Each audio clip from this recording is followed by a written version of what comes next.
Hey there, Adventurespirers! Well, the big reveal.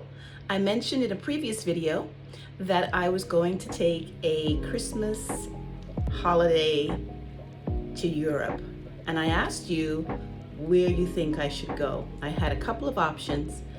Well, the big reveal is I ended up visiting Austria. And I made a little bit of a Christmas market theme to this trip.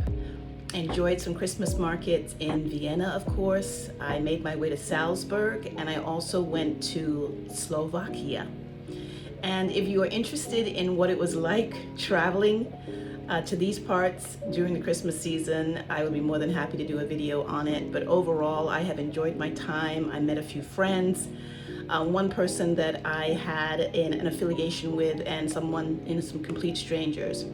And so I want to just advise you all that I felt like this was one of the safer places to be during this time. And Christmas abroad is wonderful. And this was really festive, a lot of lights, a lot of churches that were open, which was definitely what I wanted. I went in at many times and just did, personal devotion in these beautiful buildings, and with such detail and craftsmanship. It was just really a pleasure to do it that way. And then along the way, just looking at really nice artisan crafts that folks are making, from honey to what they've been able to do with the honeybee with wax, and taking a look at ornaments and candles, and of course food, not to my liking really, but if it's your thing to eat a lot of beef and pork and carbs, this is the place for you. So I want to answer this question because I'm sure it's going to come up. Why Austria? I had Germany to choose from, I had London to choose from, or England I should say. Austria because I have been to the other places in some way, shape, or form. However, not for Christmas markets.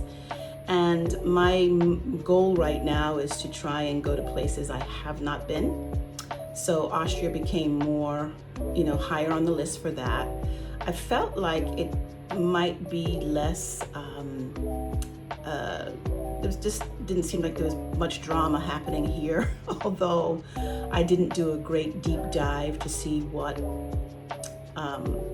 was going on, but I didn't get the sense from what I kind of did review that there was any upheaval, protests, and the like. I also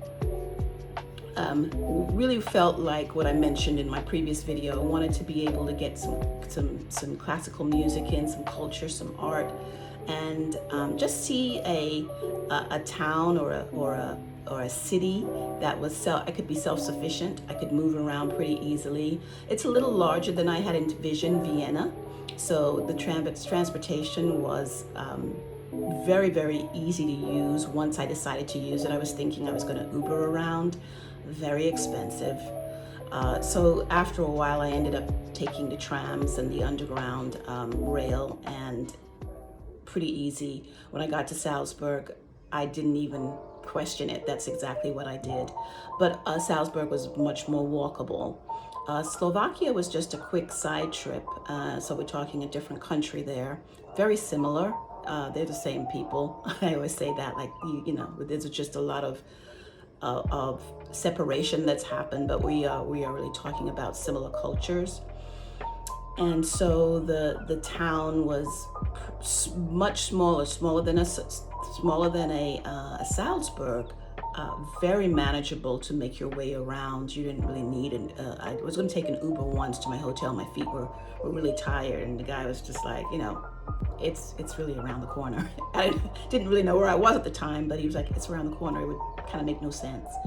So I would say that it was, they're pretty easy to navigate. I have tried my best to kind of, be self-sufficient. The hotels have been really, really helpful in getting you to and fro. And again, I can talk a little bit further about navigating your way around, but a lot to see. You can really be overwhelmed with how much there is to see. You have to kind of decide what's important to you. But if you remember, my theme was the Christmas markets, and so I stayed in places that allowed me easy access to the Christmas markets, and so I got my Christmas market fill. So talk to you all soon.